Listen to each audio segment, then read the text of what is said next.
Dr. A. Today we are going to be talking about bonding, which is something we get asked quite a lot in dentistry and is definitely trending, and has been trending for a while. So, composite bonding, which is the actual term for it, or composite build-up bonding, is more to do with adding material onto a tooth to be able to restore it back to full form, function, colour and appearance right from the beginning. The reason that it might be needed is because maybe you've worn your teeth over time, maybe the colour has changed, maybe they've had dentistry on there which is now stained or old or needs repairing, or you need the smile readjusted and retweaked, which actually is a really good place to start because smile design is imperative in bonding. It allows us to be able to build up the teeth in a particular way to try and fit them into the shape and size that you as an individual are looking for. There's two ways to do it. We can either do the celebrity way, which is literally bulk them up, build them up, and make them as square and white as possible, which is a look that some people really like, or the natural way, which is a bit more technically demanding and actually much harder to do and get right, because it's about actually blending your teeth in so that your teeth look really lovely, really well blended and nice. But if anyone was really looking into detail, they wouldn't actually be able to tell you how anything done with your teeth. You've just got a gorgeous smile. And that's the look that we try and go for the majority of the time. So it's about getting the teeth in the smile zone, in the right position with your lips, face, eyes, and getting the colour matches absolutely right with all of those. Which takes us into the second part. So bonding is really about adding material or white filling material, which is made of resin. The one we use specifically, we get asked about allergies, is actually BPA free, so it's very, very environmentally friendly and safe.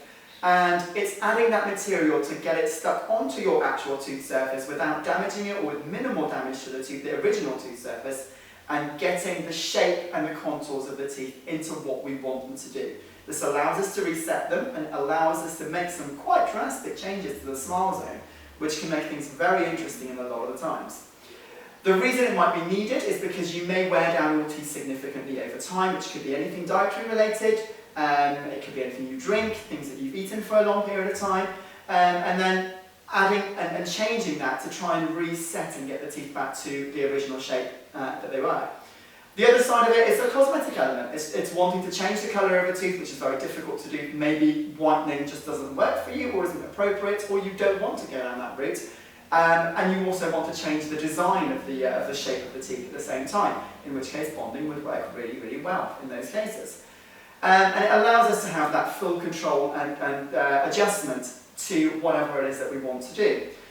The third or final section, I guess, of this is really to look at the longevity. A lot of the bonding cases that are done do have a good life expectancy on them, but bonding will never be as long-term as things like veneers or porcelain, simply because they don't last quite as long. They will retain their polish and their shine for a minimum of 5 to 7 years, which gives us a really good opportunity to get an end result which is satisfactory and very, very nice. But at the same time, we've got to have that limited expectation that within 5 to 7 years' time, we probably will need to re-look at the case and make some tweaks, polishes, adjustments, changes over time as well. It won't be quite the same with something a bit more permanent such as porcelain veneers, simply because they do have much longer expectancy and longevity and they don't change colour over time. But obviously, as with everything in life, there is a price difference, and that's the difference that you're paying for between the two. And finally, the sorts of results that we can hope to get and achieve, we will look at in the next section. The only way we can really do this is by looking at case after case after case, because that's the only way to get a real appreciation of the different types and colours.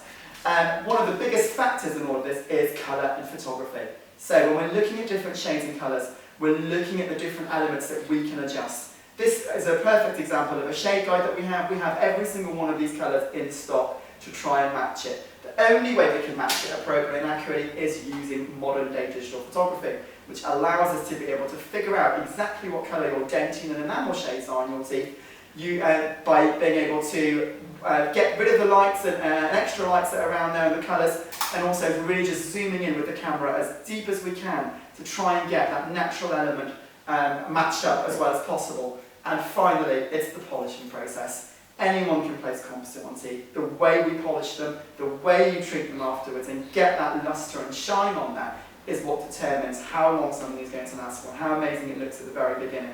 We're not doing dentistry for the next sort of 1 year, so you can look amazing now. We're doing it for the next 5 or 7 at least, and that's what you're looking to get with Black Swan and Dr. A.